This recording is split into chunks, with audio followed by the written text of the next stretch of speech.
వీళ్ళు ఎన్ని సంవత్సరాల అధికారంలో ఉన్నారు? కాంగ్రెస్ పార్టీ 60 సంవత్సరాలు. అప్పుడు ఏం చేశారు?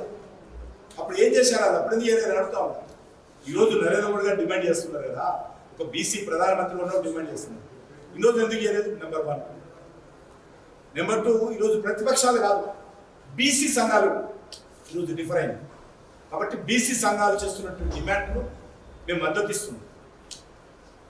బీసీ సంఘాలు ఏదైతే బీసీ జనాభా సేకరణలో అవకతవకలు జరిగాయని చెప్తున్నారో, రాష్ట్రంలో నుండి అన్ని సంఘాలు కూడా, ఈ సంఘం ఆ సంఘం కాదు, అన్ని సంఘాలు డిమాండ్ చేస్తూ ఉన్నాయి. వాళ్ళకు అండగా మేము నిలబడ్డాము. నెంబర్ 1. నెంబర్ 2, మీరు చెప్పింది ఏదైతున్నారో ఈరోజు నరేంద్ర మోడీ గారి విషయం, నరేంద్ర మోడీ గారికి సంబంధించినటువంటి క్యాస్ట్ మేము నిన్ననే తెలుసుకున్నాం. ఆ క్యాస్ట్ కూడా మేము కూడా తెలుసుకోలేదు. ప్రధానమంత్రి మాకు ఆ పరిస్థితుల్లో ఈ దేశంలో ఉన్నటువంటి అన్ని వర్గాల ప్రజలు భారతమాత ముద్దు బిడ్డలే అని భావించేటువంటి పార్టీ అయినప్పటికీ కూడా నిన్న ఆ క్యాస్ట్ తెలుసుకున్నాం. వాళ్ళ caste 1994 25th July Gujarat government బీసీలుగా చేర్చడం జరిగింది. అప్పుడు ఎవరు ముఖ్యమంత్రి?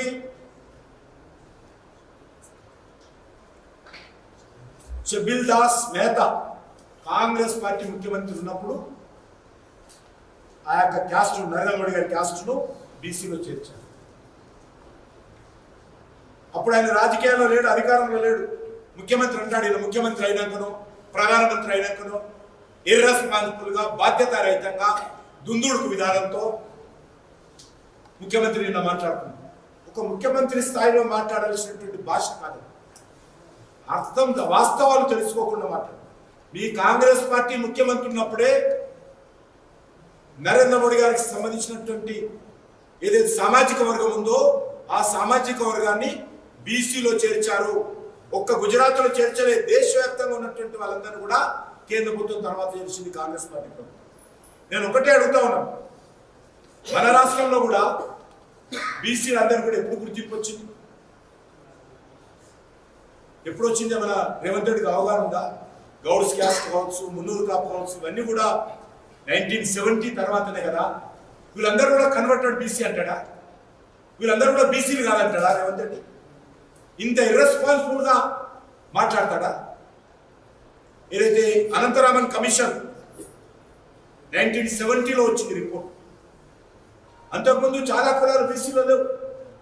కాబట్టి ఏదైనా మాట్లాడితే వాస్తవాల ఆధారంగా మాట్లాడాలి. ఈ రాష్ట్రంలో అనేక కులాలు 70s లో వచ్చారు, వాళ్ళందరూ కూడా కన్వర్టెడ్ అని చెప్తాడా?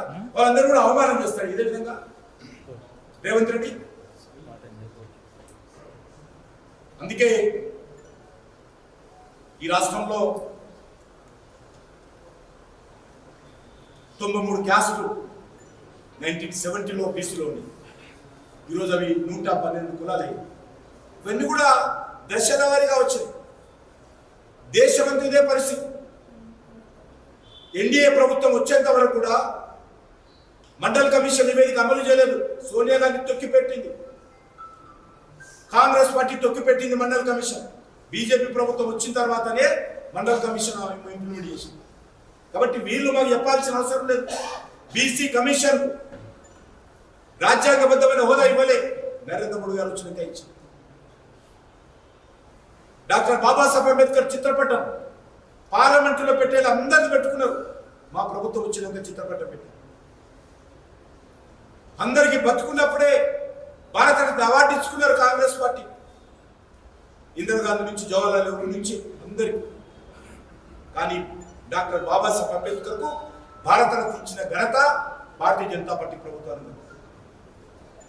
డాక్టర్ బాబాసాహెబ్ అంబేద్కర్ జన్మించిన స్థలం కానీ, దీక్ష తీసుకున్న స్థలం కానీ, రాజ్యాంగం రాసినటువంటి ఇల్లు కానీ, చదువుకున్నటువంటి లండన్లో చదువుకున్నటువంటి ఇల్లు కానీ, ఆయన అంతిమ సంస్కారం చేసినటువంటి స్థలం కానీ పంచతీర్థ పేరు మీద డెవలప్ చేసింది భారతీయ జనతా పార్టీ.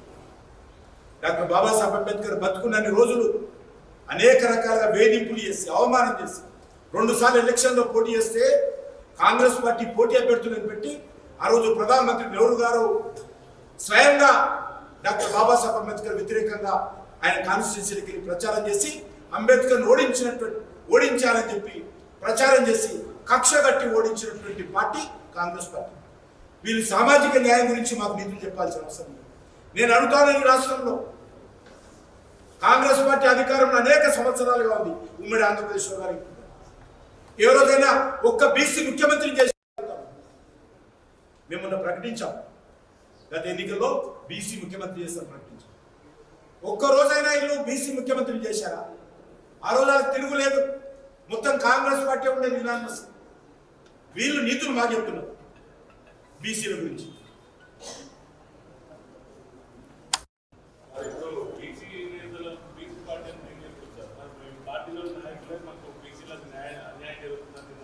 అక్కడక్కడ కొంత తిరుగుతూ మాట్లాడుతుంటారు కొంతమంది, దాన్ని పెద్దగా పట్టించుకోవాల్సిన అవసరం.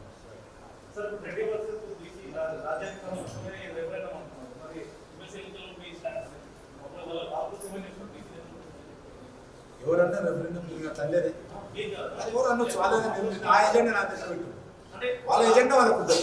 ఈ రాష్ట్రంలో తెలంగాణ ప్రజల సమస్యల మీద అంకిత భావంతో పనిచేసేటువంటి అభ్యర్థులు గెలవాలి.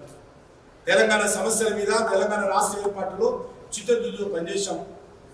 మా పార్టీ ఆ రోజు తెలంగాణ ఏర్పాటులో కూడా ఏ మాత్రం మాకు శశబిస్తలు లేకుండా ముందుకు వచ్చినటువంటి ఏకైక జాతీయ పార్టీ మా పార్టీ. 160 మంది పార్లమెంట్ సభ్యులు తెలంగాణ బిల్లుకు మద్దతు ఇచ్చినటువంటి పార్టీ. తెలంగాణ నుంచి ఒక ఎంపీ లేకున్నా రోజు దేశమంతా గెలిచినటువంటి పార్టీ. తెలంగాణ పోరాయాత్ర చేసి ఢిల్లీలో అనేక రకాలుగా కేసులు పెట్టుకొని పోరాటం చేసినటువంటి పార్టీ భారతీయ జనతా. కాబట్టి తెలంగాణ అభివృద్ధి కావాలని కోరుకుంటున్నాం. బీసీలకు సామాజిక న్యాయం జరగాలని కోరుకుంటున్నాం. ఇది వెబ్సైట్ కాదు, లేకపోతే దానికి సంబంధించినటువంటి విషయం కాదు.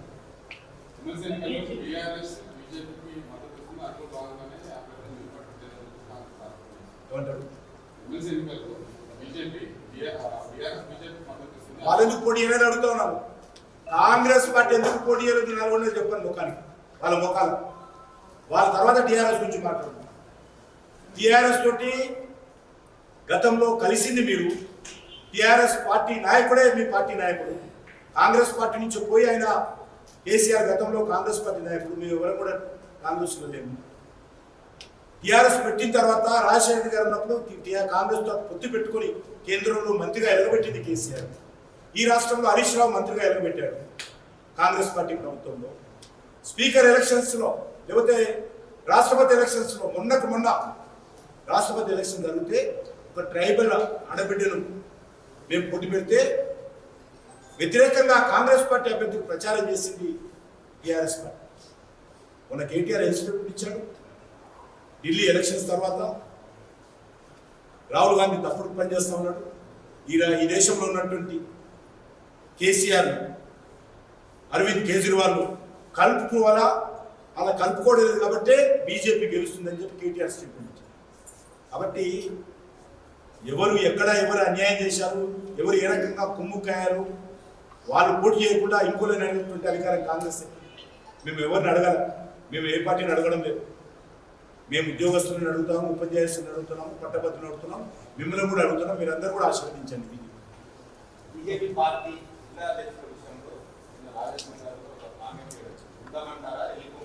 అది ఇంటర్నల్ విషయం. నేను ప్రెస్ కాన్ఫరెన్స్ లో మాట్లాడేటువంటి కొంత రాష్ట్ర అధ్యక్షుడు, కొంత పార్టీలో కొన్ని పద్ధతులు, కొన్ని క్రమశిక్షణ ఉంది. ఆ క్రమశిక్షణ పాటిస్తాను.